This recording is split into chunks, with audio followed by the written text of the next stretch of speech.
morning, everyone. We got a permission to start. It is again my pleasure to chair the first morning session. I sincerely hope that you all had some time to rest a bit from a very productive and intensive way of working yesterday, but I'm sure that we have an equally productive and fruitful day ahead of us. Yesterday we discussed some classical concepts, but the first session this morning is dedicated to something relatively new. So the topic of our first morning session is law, technology, and justice in theory, and we shall see how law responds to new challenges that technological development poses to it. So this will be actually the briefest session that we have for the conference, only two speakers, but two speakers who will talk about two very important topics. Let me introduce you to them. Professor Claudio Sarra from University of Padua Faculty of Law, and Associate Professor Denitza Toptchiyska from New Bulgarian University in Sofia. The topic of Professor Sarra's presentation is actually a question that he asked both to us and to himself. So, is there a dignity for the datafied human being? Professor Sarra, the floor is yours. Thank you very much. I have several reasons to be grateful for being here. Two of them can also be made explicit. The first one is because I have the opportunity to meet some dear friends. So thank you for Yasminka and Tanasia and all the staff for making it possible. The second one is because I can share with you some kind of my worries that I have developed in recent times, being involved quite a lot, even on the practical side, on the subject of regulating new technology. And I'm started to be a little bit uncomfortable with how the highest principle of our modern legal systems are interpreted, or perhaps are not interpreted, in the upcoming regulation, especially on the EU level, despite all the declaration that that same regulation every time support. So my presentation is a question because I'm really I really want to hear your perspective on the subject, and I'm here just to show you the point of view from which I would like you to discuss with me the highest topic in legal order, that is the principle of human dignity. So my topic has several chapters. The first one would be kind of an introduction about the general legal introduction of the principle of human dignity, which, despite a very ancient history, has been introduced as a foundation of our current legal system, at least in Europe, through several steps, which are all very well known to all of you. So I won't spend so many words on this. And nowadays, we can say that in the European legal field, we have at least two main references. The first one is, of course, the Article 1 of the basic norm of the Constitution of the Federal Republic of Germany, which served as a model for the European Charter of Fundamental Rights as far as Title 1 and in particular Article 1 is concerned. And from that, we have, of course, all the modern constitution, and especially the work of judges, especially from the supranational court and also the constitutional court. So in all these discussions and legal determination, I'm much more interested in the legal determination of the principle, not so much in the philosophical speculation about that. There is at least one judicial declination of human dignity that has to do with the prohibition of degrading the human being. How are we to interpret the idea of degrading human being nowadays? Well, I think that considering all the development of our sensibility, toward the topics such as, for instance, animal well-being, also animal rights, according to someone, we can say that the worst way of degrading the human being is to treat it not like an animal, but worse than an animal, treating like an object, something in the power, in the absolute power of someone else. Now, the problem is that to datafy means exactly to objectify. That is, to make something manipulable through its symbolic representation. And this is not just a speculative definition. This is how you can interpret the new Article 2 of the EU regulation you see here numbered, which is called the Data Act, which bear the first general definition of data in the European legal order, which was missing until recently. We had definition of particular kinds of data, such as personal data or non-personal data, but we didn't have a general definition of data. Now we had it, and it is the symbolic digital representation of facts and information, not information per se, but digital representation. So treating like an object is against human dignity, but to datify something is exactly objectifying. So here is the problem stated in general terms. At which point exactly the datification of human life impinges on it so deeply that we may see a violation of human dignity? Are the normative references to human dignity really able to assure a human consideration of human beings? This is the problem stated in very general terms. But now I will show you the perspective from each of the like us to consider it. And that I need to introduce the concept of datafication. Datafication means the translation of events of every single aspect of our experience into manipulable symbolic representations called data, reorganized and used in order to obtain more sophisticated form of knowledge to determine decision-making processes and actions so that new events are produced. This gives life to what is called the datafication cycle you see represented right here. And please note that the more the cycle is efficient, the more itself is a closed cycle. That is, the events we are talking about from the beginning of the cycle are natively digital. As long as the events are natively digital, the circle is perfectly closed, and it can give you the maximum efficiency in terms of the things I said before. So it is not always the case because events are very usually something that comes from the so-called analog world. But the more you datafy the world, the more the events you're dealing with are natively digital, and that's how the circle is can give the maximum efficiency. That's why we are. This is the way we are developing our new technological environment, by the converging of technologies. You know, we are very often we talk about single pieces of new technology for several reasons, also mediatic reasons. For instance, some years ago, everybody was talking about the blockchain. Nowadays, everybody's talking about the AI, and tomorrow perhaps we will talk about something else. But what is typical of this current situation is not the introduction of new pieces of technology, as well as the convergence of technology towards a general framework. That general framework has also a name which is not fashionable nowadays, because especially after a very famous guy who holds one of the biggest big tech companies use it as a brand. They used to call metaverse, but even if you don't like the terms, the fact remains. And we don't know you, but we in Padova have plenty, or I would say tons of projects of research working toward the building of this structure. And what is this structure exactly? Let's give a look very briefly. Now, you can see it is divided into 3 layers. The first layer is the most basic one. Here we have ourselves, the human society, the human world.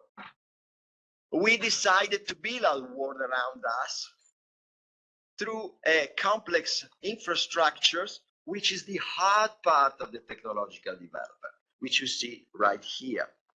Now, this infrastructure is created by us, but also its presence in the environment and the way we work and we live interacts with us. So we are also conditioned by it. And what does this infrastructure really does? Well, it is there to produce immense amount of data. This is the engine of the datafication. And by the means of this immense amount of data, where the accent should be put on the word immense or huge or whatever you want to indicate that it's a massive datafication, we can have all the efficient technology we are developing today. You can see right there. Artificial intelligence is so powerful today, not because it is new, but because there are two main factors that made it powerful. The first one is the computational power we developed during the last 40 years. And the second one, which is as necessary as the computational power, or perhaps even more, it's data. It's massive amount of data. About what? About anything. So that you can develop generative artificial intelligence, because it can talk about everything, because there are data about everything. So that's the point. Now, the availability of this technology led us to interact in a different way. Now we can blend our physical world with the creation of the datafied world that can be enhanced and improved and transformed in any way we like through a middle layer, which is made by this kind of technology, which has strictly to do with the datafication of the human being. Here we are talking about brain-computer interface, so we have brain waves to be datafied. Here we are talking about all kind of device that lets you transfer part of your life, or in the project, the totality, in the ideal project, totality of your physical life to the virtual world, with the feedback from the virtual world to make you feel physically what happened in the virtual world. That's why we are developing Aptic Suite, for instance, that can give you the sense of touch artificially recreated by applying forces and vibrations. So we need an essential, indispensable translation of the active life form, which we were used to call Dios in ancient and wise times, into digital representation that act in the virtual world, transferring back to the real subject information consisting of appropriate perceptual stimuli that are supposed to influence him and to which he will react. This technological leap probably involves the most extensive form of technological translation of human symbolic communicative capabilities, involving not only language, but also increasingly broader aspect of bodily communication. Please don't be fooled by the weirdness of this equipment, because it is going to be much more ordinary, much more smaller, much more wearable, much more portable. This is what the research is going to do nowadays. So make you the transference to the virtual world and back to your physical experience until the very intimate part of you, I say it, the brainwave, the muscle activations, the way you look, the way you talk, the sound of your voice, the poses you put in your words, and everything today, the way you smile, the symmetry of your face, and all that kind of stuff. Until what? Until whatever you want, the blood pressure, the heart beating, and whatever and you go deeper, as long as you can see and datify something. Now you can do it, and we are doing it. That's the point. So this global participation to the individual in the game of digital communication, increasingly determined not so much by textual messages alone, as by complex corpority projected through the network, seems to present certain characteristics of orality-based cultures to a far greater extent than radio, television, and the early advent of the World Wide Web did in the 20th century. And this reminds us of the astonishing intuition that Father Walter J. Young had in 1982, when he brought in orality and literacy, which is, in my opinion, is a masterpiece. He said that electronic mediated communication will bring us to a kind of secondary orality age back in 1982, where much more, not only textual messages, but a complex of bodily communication will be the ordinary way you live. That's why the book is dying. Now, given all that, we have some problem with some basic principle. At least if we think that if Datafied is to objectify, and now we can Datafy all the minute aspect of your life, so the question I posed at the beginning acquire the specific twist. So at which point all the datafication impinges on human dignity? That is the question. But we have no answer. I personally have no answer, but I see some normative indicators that we have some problem here. And I give you some examples taken by the most recent European legislation, which usually is highly celebrated as a new era of normative regulation of technology, preventing the threat of technology, but enhancing the development and so far, so on. Okay, I give you just a brief list of some of the examples we could do. First, data circulation cannot be prevented nor limited for reasons related to the protection of natural persons. If I say this, probably some of you will raise their antennas and say, no, this is not possible, but this is not my interpretation. This is exactly what is written in paragraph 3 of Article 1 of the General Data Protection Regulation. Nobody reads. Nobody cares about paragraph 3. Everybody is read paragraph 1. This regulation lays down rules related to the protection of natural person with regard to the processing of personal data and rules relating to the free movement. And you think this is the correct axiological order, the protection of human being and the free circulation of data. But then in the third paragraph, it is reversed. The free movement of personal data shall be neither restricted nor prohibited for reasons connected to protection and class. This is what I call an axiological chiasmus, because the values are inverted. I'm not comfortable too much with this kind of provision, but I would say in the early days of the GDPR, I used to say, okay, it is just another example of a badly written provision. This is not the first, not the last. No, think again. This exact same thing is written in Article 1 of the Directive 2016 about the data protection on persecution and investigation. But the very thing was written, nobody cared about it, in the Article 1 of the Directive of 95 about data protection. It is 30 years that we have such a provisions. And not by chance, because exactly 30 years ago, the datafication with the perspective I just showed you began.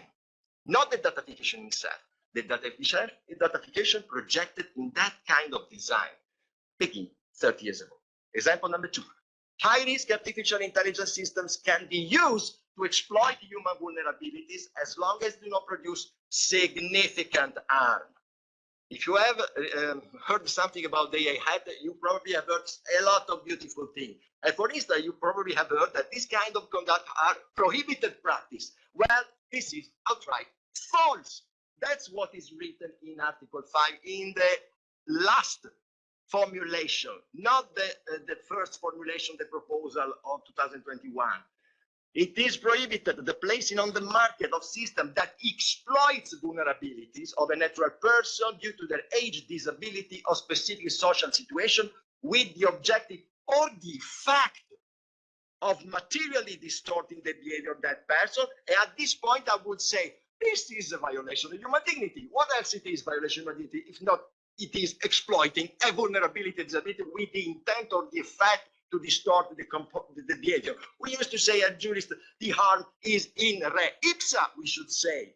No, it is not prohibited per se. It is prohibited if it causes or is reasonably likely to cause significant harm. So, a contraris, you may say, we can exploit disabilities, even with the intent or the effect to distort the behavior, but you don't have to produce significant harm. And we may have court discussion about what is significant harm after the exploitation of a disability. Example number 3, high-risk artificial intelligence system can be used to produce social scoring. You probably have heard that it is another prohibited practice, and it is again outright false. it is a prohibited practice only if these two conditions are met, not in itself. So you can social score people. And what more objectifying of this can you imagine about human beings? You only have to respect these two kind of conditions. But if you respect that, social scoring per se is not prohibited. 3, high-risk artificial intelligence system can be used to produce automatic decisions based on personal data that produces legal effects or similarly significantly affect the recipient without the relevant safeguard measure. Well, this is a kind of technical because we should go into the interpretation of both the AI Act and the GDPR on a specific point. I have no time to deal with this. I just wrote an article about this that will be published. Perhaps in the discussion, we can go much more in the detail. Now, if you look at human dignity in action, you have, that is how judges usually, our constitutional court, the European Court of Justice, use the human dignity. So you can summarize it at least 3 major lines. First one, as a way to strengthen the argument for the protection of all the specific right. In that case, someone used to call this line as a rhetorical, because it is the cases could be decided just by invoking the explicit right that support the decision. A human dignity act like a strengthening argument.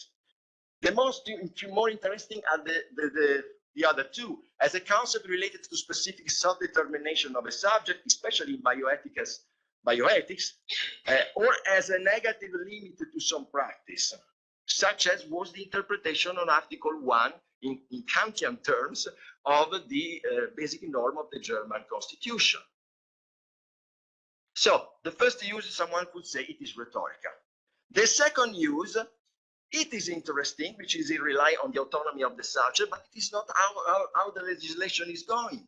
If you took just the GDPR, for instance, the free consent of the subject is just one of the situation that legitimate a data processing. It's not the only one, and perhaps not even the most important.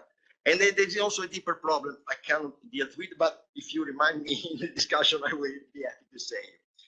The third one is has an unspoken limit. There is an intimate sense of man that is as a limit to power technology. Well, here is the technological provocation.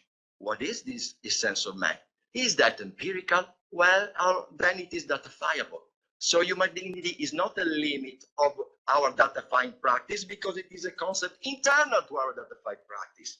Luciano Floridi, 25 years ago, on the intrinsic value of informational object. We are informational object, no humans in principle. So dignity is an internal concept of the datafication process. So it's not empirical. What is it? Is it ideological? Is opinion? Well, opinions are datafiable too. That's why we have social media, to datafy opinions, to datafy our sentiment, our engagement. That's why we have social media, not because we are good people, just to datafy how we think. So back to point 1. Or it is some kind of metaphysical apophantic essence. Oh, well, here the technique will say, if it is something like that, well, this is no science. This is no, to say properly the things, apophantic remind us of a negative theology, which was introduced in 9th century in Western through a book called The Mystical Theology by Dionysius the Areopagiticus. So are you talking about mysticism? Oh, in our secularized society, this is going to produce just arbitrary decision and would be dismissed. Thank you.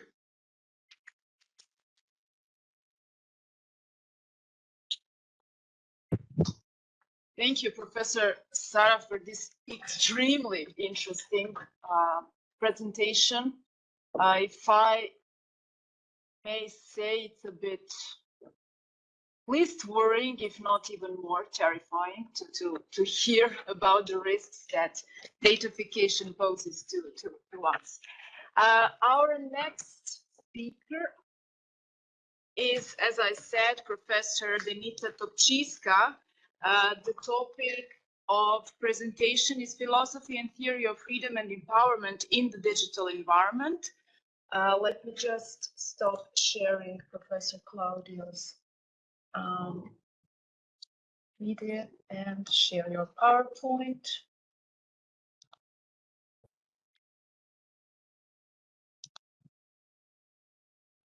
It works now. Professor Toptchiyska, the floor is yours. Thank you so much. I'm really glad to being here and to being able to share with you my research and my thoughts about the technology and about the development. We talk a lot about the risks now, so I thought maybe it will be helpful to make a retrospection and to come back to the beginning of this digital space and internet, and to think about the idea of freedom and empowerment that was related to the development of this space.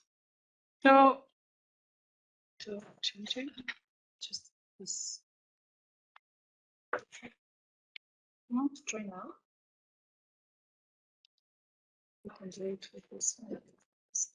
So I came back to 1980s when the internet has been created, and it was created as a result of the convergence of information and communication technologies, the development of the network and computer technologies and telecommunications. And today we have more than 66% of the global population that is connected to internet, and relevantly similar percentage of the global population is also on social media, on the global social media.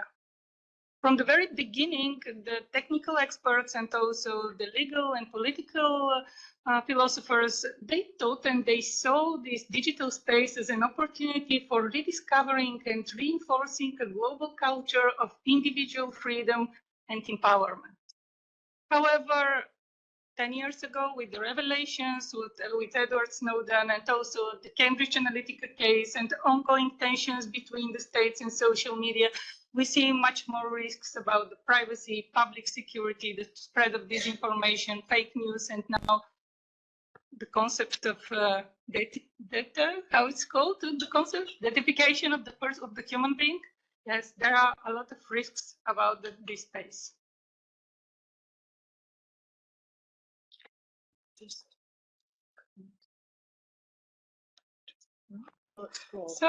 So my question here for the presentation is whether the digital space has genuinely become foundation for enhancing individual freedom and empowerment, or this idea is just a philosophical myth or illusion.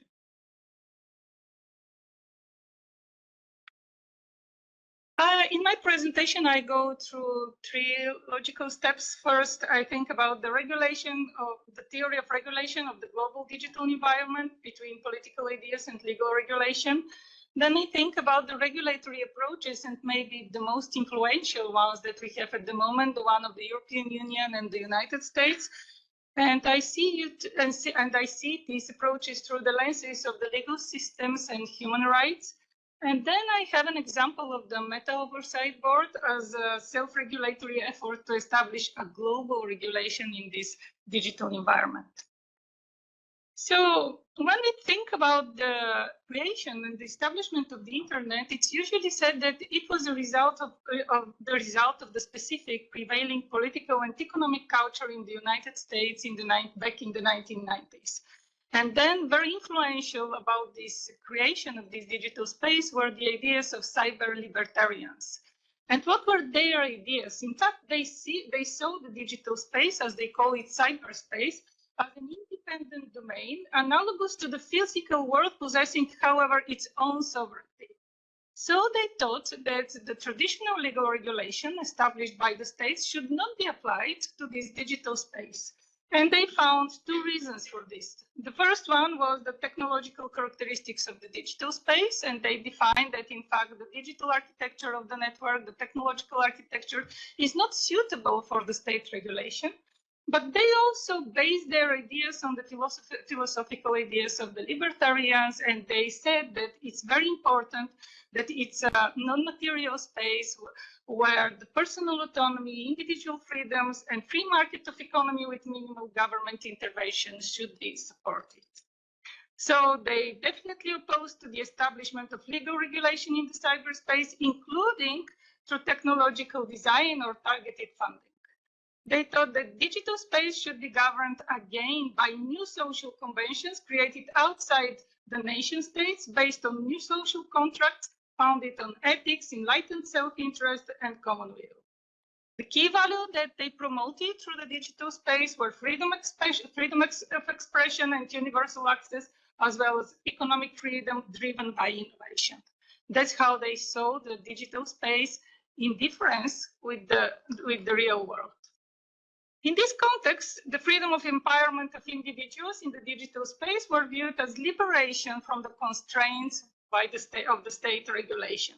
So it was not the Kantian concept or the idea that the state is necessary in order to ensure the autonomy of the persons, but it was more the concept of self-regulation and then the concept of resisting to the state regulations. These political ideas were transferred into the legal theory. And in the 1990s, in the United States, there were really legal theories that taught that legal regulation, and they also argumented this idea that the legal regulations by the traditional legal mechanism should not be applied in the technological architecture of the digital field. However, very soon, these ideas were contested by the cyber realists that based their arguments on the real facts. In fact, the problems in the digital space provoked the states to start regulating the digital sphere, or to apply the existing regulation also to the digital sphere, or even the courts started to apply the existing regulation when they were deciding disputes involving the digital space. So in the beginning of the 21st century, a new legal theory appeared called usually techno-determinism. What these theorists were focusing on was in fact the structure of the technological environment, the specifics of the structure of the technological environment. So they said that in this technological environment, there is something unique in difference with the real world that was the traditional legal mechanism regulating. And this was the code itself. And some of the theorists, Reidenberg called it lex informatica, Lessig called it the code. So they started to analyze the technological infrastructure as an environment for regulation. And thus, then they thought about the competition between private and public regulation in this case, because the networks, the architecture was private, so it was regulated on the basis of private rules, and then we had the law, and they started to discuss on what are the disadvantages and advantages of these two types of regulation, and how in fact they could be put together in order to effectively regulate the digital environment. So they thought about the law that, of course, we have the standards included in the concept of the rule of law. We have a lot of expectation of law as traditional mechanism, but also they said the problem in the digital environment with the law is its rigidity. It's too slow in order to decide the problems that the digital environment provokes. And also, there is a problem with jurisdiction. So it was from the very beginning very difficult to decide who is going to decide, which state is going to decide what are going to be the rules that are regulating this global digital environment. And then they thought about the private regulation or the code, and they said, okay, these rules are going to be much more efficient for regulating a global digital environment. But on the other hand, they thought about, and in fact, it is considered a lot that usually these rules that are included in the codes are not transparent for the users. So we have a problem of information asymmetry and consequently with justice. And also they thought that usually these rules reflect private interests, not necessarily reflecting what the social consensus is. These theories, in fact, gave a lot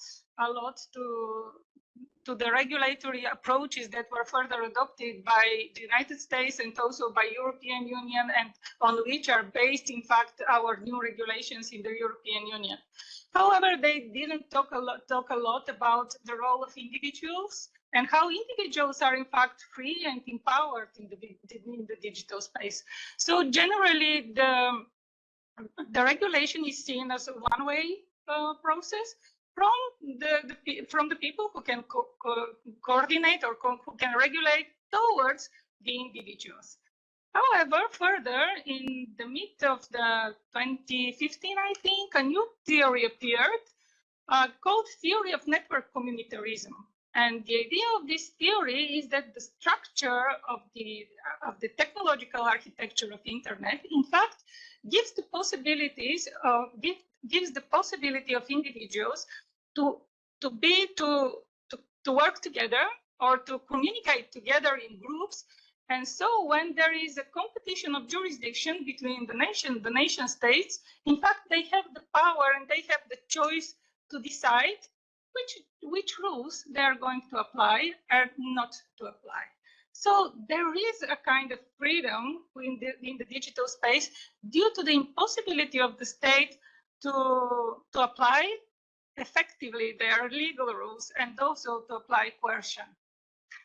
And this concept of network communitarism can be also related with the philosophy of Habermas, defining about the communication, about the theory of communication of Habermas, because he thinks about a public space where we can discuss different issues, and on the basis of our discussions, we can influence the political authorities. In fact, the digital space is seen as a very big space for communicating ideas and also influencing the public authorities. And so, consequently, the concept of freedom in the digital space environment is linked to the limitation of the state regulation and coercion due to the current design of the network. And what here should be mentioned, it is that this is just the current design of the network, and it is possible the network design to be changed. And then, on the other hand, empower results from the ability to connect in communities where we can exercise our freedoms of expression and access to information. So individuals can have a tangible impact on political processes and decisions. And how this political theory translates in legal regulation. In fact, very early, the biggest international organizations like the United Nations, the Council of Europe, and also the European Union, they found the common basis for global regulation in the human rights. So they said the human rights, as they are registered, as they are listed in the biggest international agreements, they should be applied in the digital world as they are protected in the real world. However, here we have a new problem for the global regulation because of the differences that we have in the different legal systems related to the specification of human rights. So the different approach between the United States and the European Union could be seen also with the differences of understanding of human rights and how, in fact, in the two jurisdictions, we understand the human rights. In the United States, they see the human rights mainly as freedoms and also the negative obligation of the states not to interfere. But in Europe, we see human rights in a different way. We see human rights related to the positive obligation of the states to protect us. And also, I think that there is also another factor that was very much influencing the regulatory models adopted, and the factor was the legal systems. United States legal system is based on the common law, so they have the possibility to react on the problems. They have the possibility not to regulate, and then if a problem appears, they can regulate the problem or they can solve the problem on the basis of the legal precedent.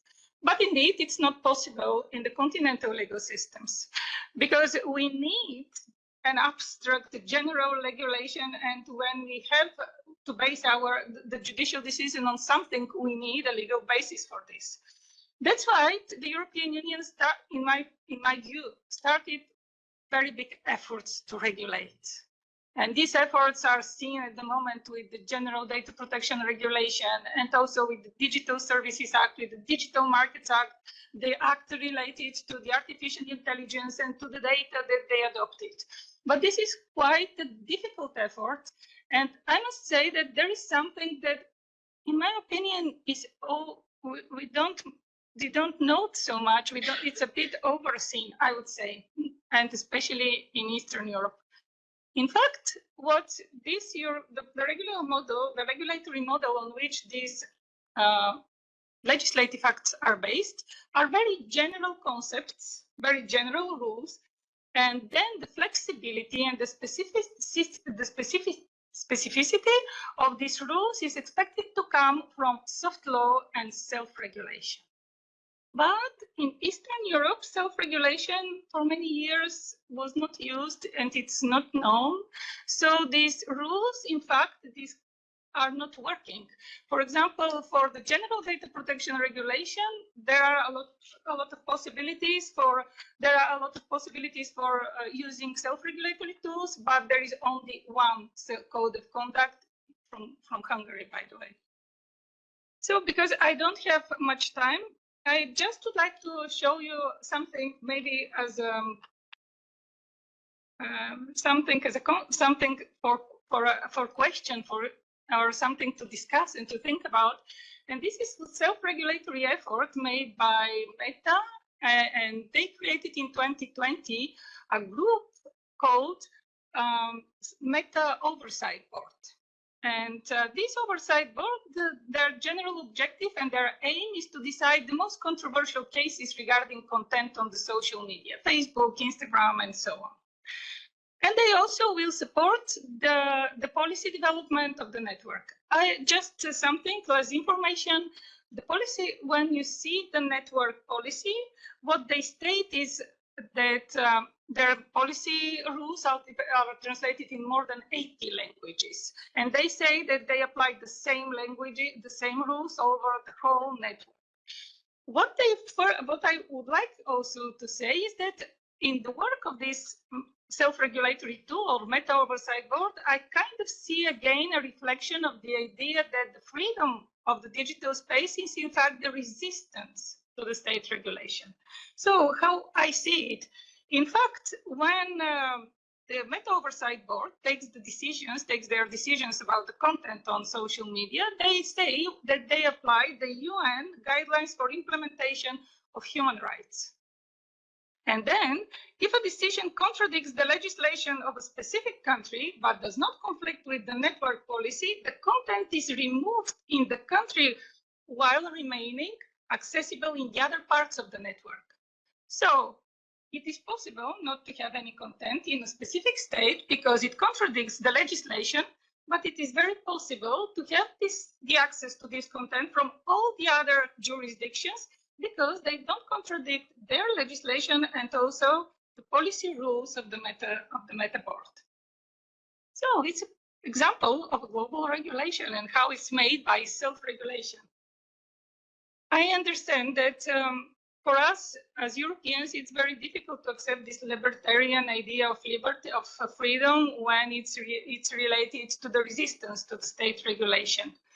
That's why we more or less we accept the new regulatory acts that we have from the European Union. Although we criticize them, we are not very content with the efficiency of their regulation. And I would like to finish with a question here. So in fact, there is a global society, we already have it, but it's not homogeneous and it is culturally determined. In this society, the significance of national borders and states is less prominent compared to the physical world. So the question is, which new influential factors are the social determinants, and to what extent societies will maintain the state's distant role in regulating the digital environment? Thank you so much.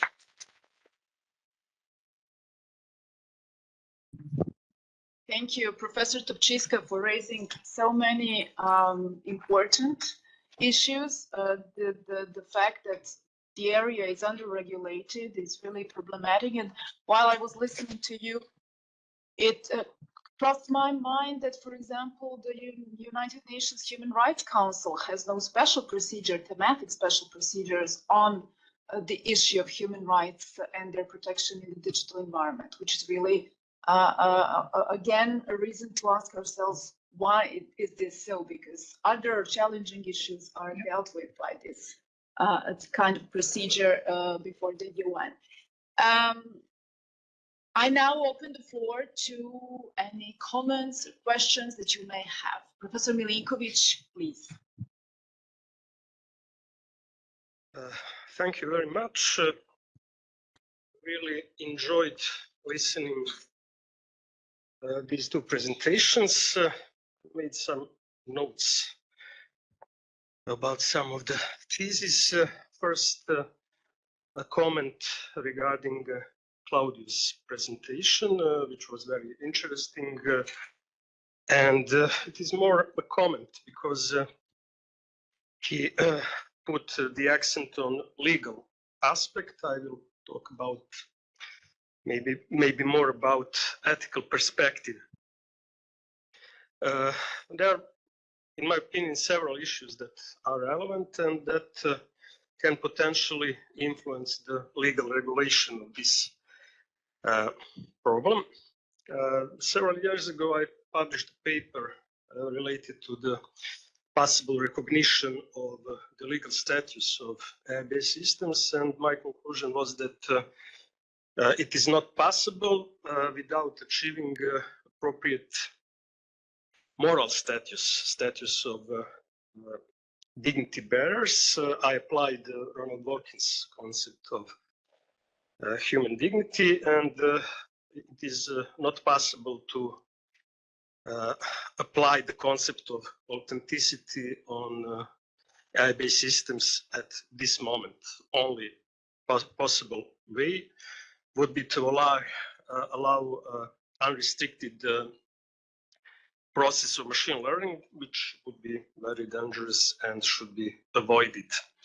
But on the other hand, there are many examples of datafication, and I will mention one of the most recent practices in the field of medicine, so-called digital twins, digital copies of human patients, which also raise several ethical dilemmas. First, regarding the dignity protection of the real patient. Of course, it is necessary to have informed consent of the patient in order to create digital twin. There are digital copies of specific organs, but also of the whole patients. But it is not only about the dignity of the patient, it is also about potential dignity violations of the digital twin. So, should we apply ethical arguments against cloning to this problem in order not to create digital twins? Or we have to adopt this perspective regarding some potential uses of digital twins within the field of medicine. So there is an issue of borders of legitimate use of digital twins. So I would like to hear your comment about this practice from the perspective of a European Union regulation. There are some restrictions that are included in the European Union AI Act, which are relevant for this practice. And second comment or question for the colleague Toptchiyska. Thank you for a very interesting presentation. You talked about empowerment in a digital environment. Can you use digital environment to improve the functioning of political bodies within national systems? Can we, for example, simulate Habermas's ideal speech situation, or perhaps simulate universal audience according to time paramount. So can we potentially use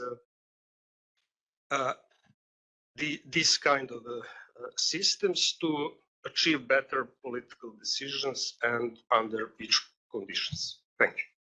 Thank you, Professor Milinkovic. I suggest that we collect all the questions. Professor Toptchiyska. Thank you very much. So you said that you enjoyed your presentation.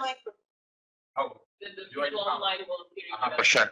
So Igor says that he enjoyed your presentation. It made me sick. But I mean, so I ultimately have a question for both of you. But I have to say, so I read Shoshana Zuboff about this kind of cannibalizing kind of capitalism.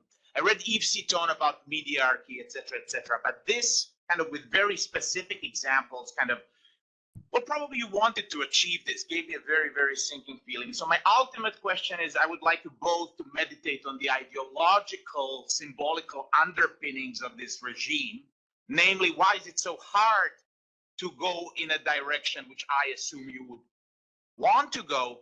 But before, if you just very briefly allow me to tell you why it made me sick, because it reminded me of a novel I read, which in retrospect is iconic and very important because it's the first one in which the term metaverse appeared. I don't know whether you're familiar with 1992 or 4 in Neil Stephenson's Snow Crash. And I mean, I don't know whether you had the same reaction when you read it. I didn't very much like the plot. It has summarized and it's over the top, and that's part of sci-fi I don't like. But it's the world of burbclaves. So enclaves in suburbs where people wear these goggles, sit on their couches, eat pizza getting delivered to them, and these burbclaves have independent states, right? And there are thousands of them around the world, and they are connected by private highways. And there are private highways of different grade. If you pay more, then you use the fast ones. So it's a cannibalized world. So it's a world kind of reduced, stripped to your living room and to your couch. And I mean, there is something problematic and undignified about this. But then also listening to you made me think that the very concept is the concept of human dignity a pleonasm of a kind? Is it maybe distracting to talk about dignity? Because ultimately we talk about humanity. And one of the things that I found most disturbing, and I'm improvising now, didn't really think about it that much. Is it a matter of dignity? Because what we should value, maybe I'm putting words in your mouth, is a capacity to surprise. We want to be surprising at the end of the day. I mean, if we find problems with being computable, right? The ability to be unpredictable in a way. Now, the classical way, and that's why I'm asking you about the ideological and symbolic and underpinnings, would be to seek inspiration, let's say, in the history of legal thought in the, I don't know, 1,000 years of Europe, where one of the kind of literally techniques of ensuring that goal, kind of dignity and inviolability, is to literally turn a person into an institution. Which means, again, if you remember the medieval, you watched movies, investiture, which investire, he's not properly a king until you wrap him in a cloak. So cloaking, or if you don't talk about radical vaulting, I mean, that's maybe even more radical, put something in a safe, which is like a thick, could we today seek inspiration of that? Because the language that Zuboff uses is the language of exhausts and footprints. It's not so much that they get into us. It's more like we are like little bees that we go from flower to flower and we leave footprints and we leave, vulgarly, scoreggia digitale, right? So, and they're collecting this. So there is a problem with these traditional ways of symbolically thinking about it. And then on top of that, you mentioned libertarianism. There's a whole gamut of other tropes, such as transparency, right? So one of the bad guys listening to you is the ideology of transparency, for example, or the ideology of, I don't know, free speech and free research. So 2 years ago, when the French state decided, no, private companies, you can't mind the decisions of the French judges to extrapolate and then sell your predictions, I was watching. That's actually the first time I started to think about these things ever. So my friends on Twitter kind of rose in righteous outrage how the overbearing, menacing French state Leviathan, how dare they limit the freedom of expression and research and kind of all the most noble, dignified things about us as humans and as individuals and professionals. So where do you find, if at all, kind of ideational foothold from which you would move in a direction in which I'm assuming that you would want to go, or kind of fight these tendencies that are, I encourage you to read the book or at least flip through it very realistically, raise the prospect of a truly dystopian world. Thank you. I can see that Professor Trujillo also had a question. Professor, can you hear us? Yes, but I realized that there is a problem with time, and I renounce to my question. It's okay. You can. It's okay. Okay, then very short. I have a question for Claudio. First, my comment is that we are ourselves. We are Datafied ourselves. The main stars in this process are us on our lives, and this is my comment. The question is that I didn't understand your reference to the evolution towards a secondary orality. I don't understand why you make a reference to this problem. Is because you are worried about this evolution? I think that, you know, we passed from an orality to the written culture, but it is the way in which humanity is evolving. That's my curiosity on that point. And for both of you, my worry is that this context that you were describing is another frontier of inequalities, because there are immense, huge number of people and populations that are they have not access to these technologies, and then we are increasing the inequalities that already describe as our world. Thank you. Thank you, Professor Sarra. Maybe we can start with you. So thank you for the comments and the questions. That was exactly why I chose the topic and dealt with it in the manner I did.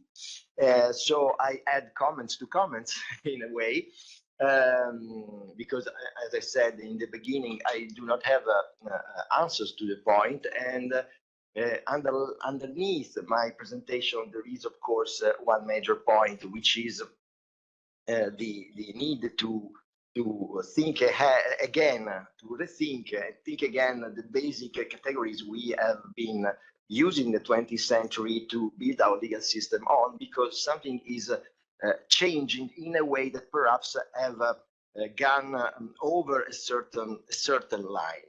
So the big question underneath is what is or who is man, obviously. So it is the everlasting question we pose since we are conscious being in this earth, and we are posing it anew in the new environment. Now, more specifically, Igor, thank you for your comments about the digital twins. Digital twins are one essential part of the building of what I call the metaverse. I'm not fond of this word, but just to to understand it.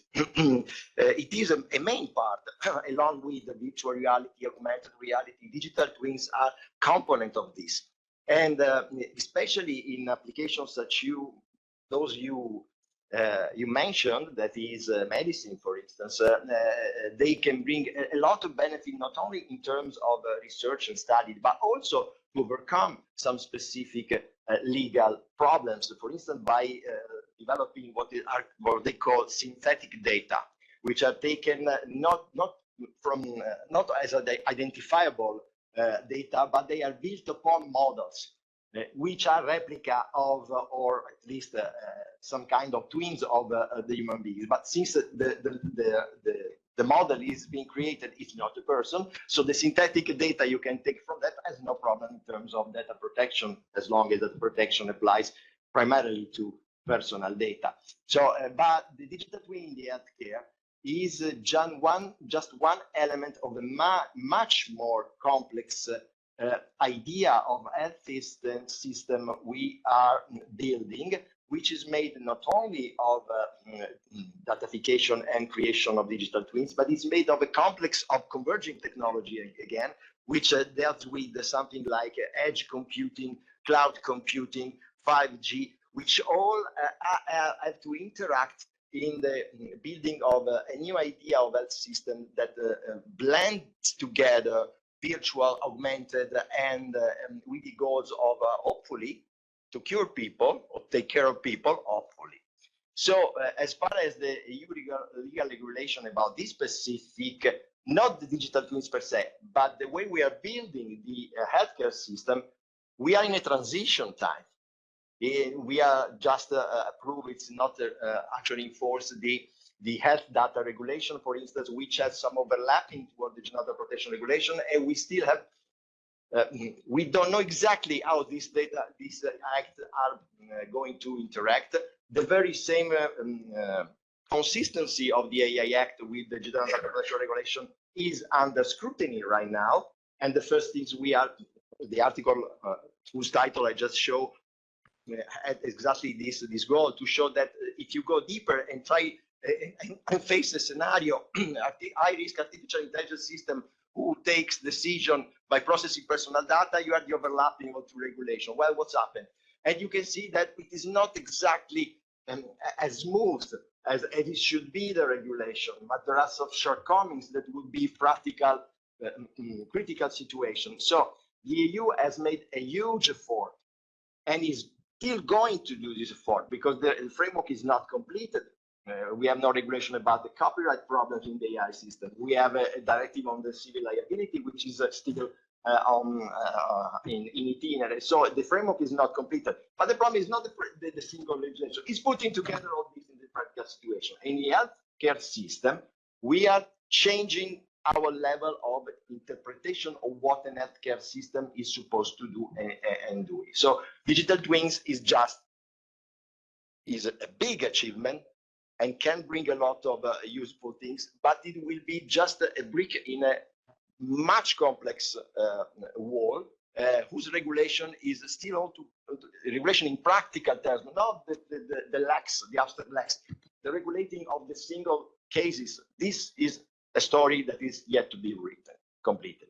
About the symbolic, and I come also to the question of Isabel Trujillo. Well, I have a nail in my mind since I've been reflecting on this, that it is influenced, of course, by some readings, that when it comes to data, in particular, the importance of data as acquired today, which has a history, and someone also tried to trace, to write down this history, and there is at least one significant moment in the 17th through 18th century. Someone took the word data and monitored is increasing use in the 17th century, and showed that in the arc of 1 century, the word datum and data is the plural, obviously, of datum, started as used mainly in mathematics and in theology as the non-questionable starting point of an argumentation, so some sort of an a priori given, and it was used both in the singular and plural form. But in the arc of just 1 century, the meaning changed completely. It was, and the use in math and theology dropped down. So, and what is this new meaning? The meaning is the final production of a manipulation of an experiment. Those were the year where also the controversy between Boyle and Hobbes about the concept of natural philosophy took place. So in that kind is the manipulation of nature what produces the data, and data require that specific kind of main significance. By the way, this is exactly the same period in which mathematics became completely and totally symbolic, being before that time called rhetorical mathematics. Rhetorical mathematics means that they do not use exactly symbols. They use a rhetorical abbreviation of an argumentation. If you read the book of Al-Khwarizmi, which is the man whose name produced the word in the Western algorithm. Algorithm is not a structure, it's the name of a man, and it's the father of algebra. But the algebra is rhetorical. There are no formulas, no symbols. There are the description of situation and procedure to solve them. By the way, by solving legal cases, for solving legal cases, by the way, and explicit on that. So in the arc of the same century, mathematics became completely symbolic, and then we see the birth, the real birth of our concept of data, which are the blend in the algorithm, which are the blending of symbolic abstraction and efficacy in the word. That's where everything is. All the lines converge to give birth to what today we use as data. So I had the problem. This is a symbolic re-engineering. Data is the way now we want the world to appear to us. That is the privilege symbol we read the world through. So it is a question of symbolic engineering. And since man also think to himself in terms of symbolic, now symbol is man is a symbolic animal after all, as Cassirer, for instance, said very clearly. So if you are in the verge of the symbolic engineering, also the concept of man is bound to change in a way or another. And that's the point. And how is this going to change? Well, this is my conclusion. I put on the table right there in a very rude manner. So this is another step in the process of secularization, which came from the idea of cosmos, then of an idea of an almighty God, then of the idea of individual subject, faber ipsius fortune. In the middle, the concept was nature, then man, then human, then data. This is just a line of descent. It's another step in the secularization. That's why we have a problem, to me, with concepts, with new universals such as human dignity, human rights, which took a challenge. Human rights and human dignity in the 20th century were a challenge. Putting some new universal in a secularized age is an incredible effort, a titanic effort for the human 20th century. And it kind of worked in a way with highs and downs. And today, perhaps most downs than high.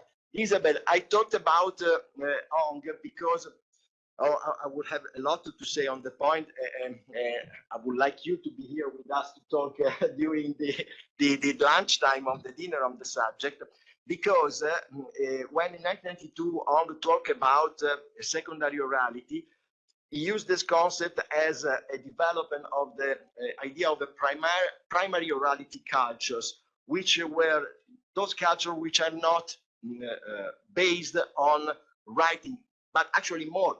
They didn't accede, they didn't develop writing.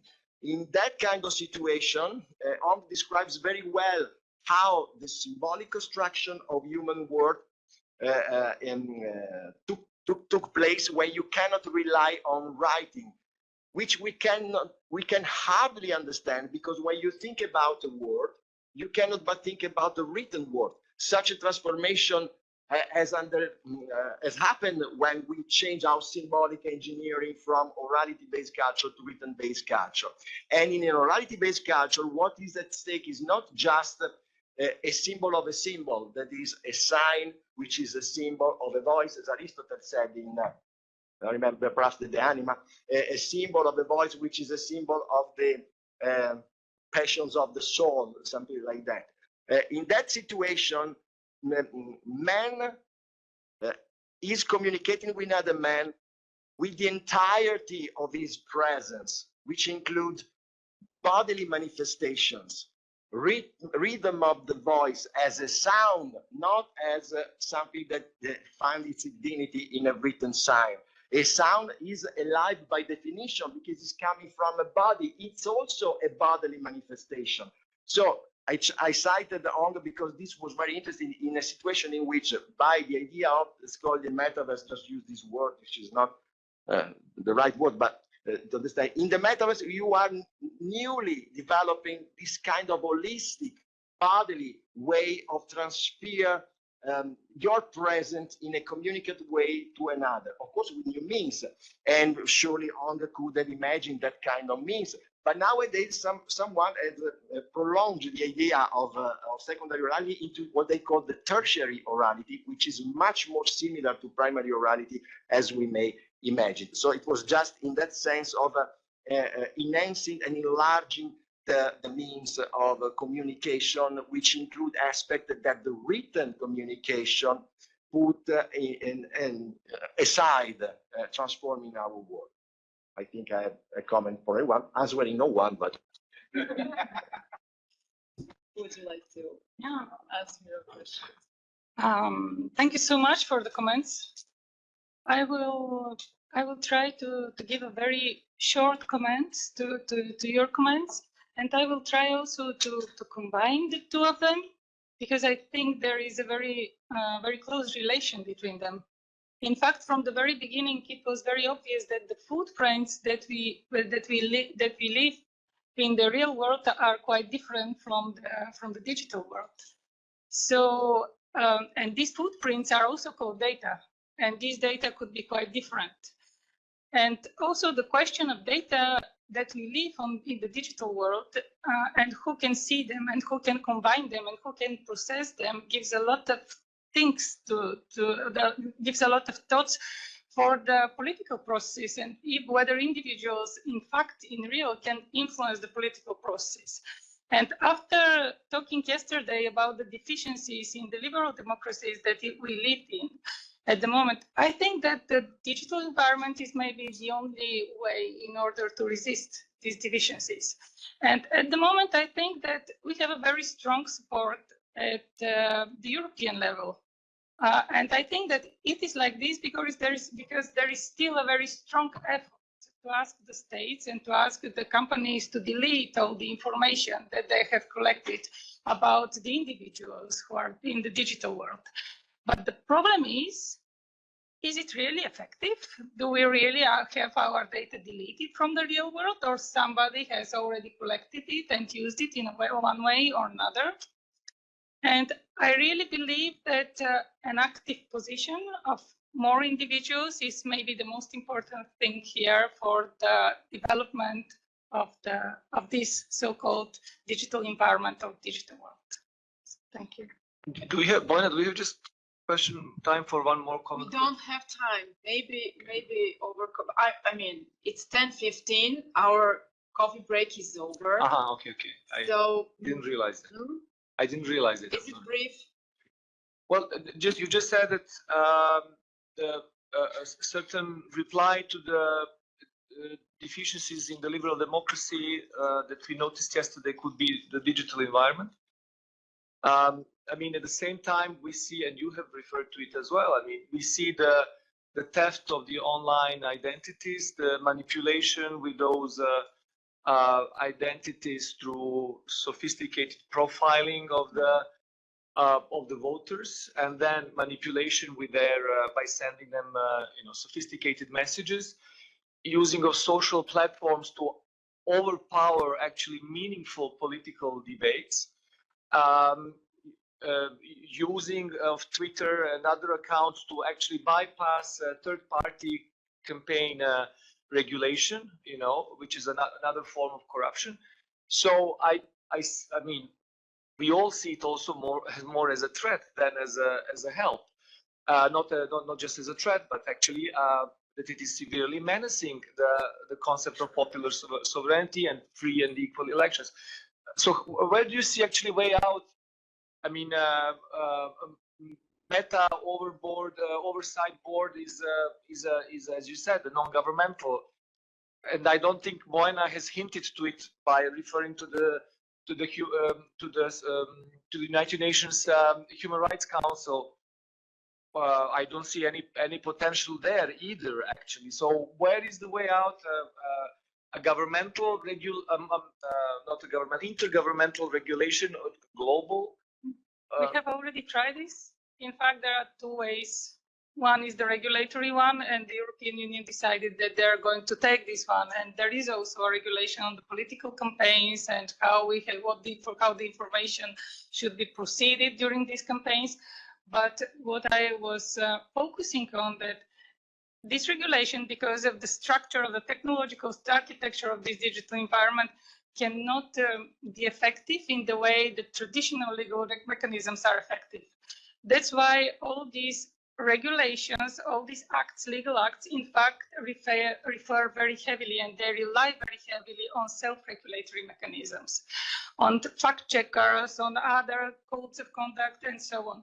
So it really depends on the individuals themselves. And what I think, and I believe, I think it's the reasonable man and the education that can support and help in this situation, and not the traditional legal way of stating the rules and coercing afterwards. Thank you.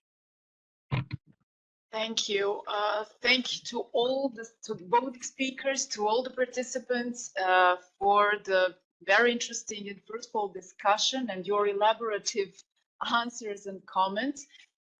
We are a bit behind the schedule, so what I propose is to have a short, but really short break of 5 to 7 minutes, just to take some coffee and continue with a very long session that is ahead of us.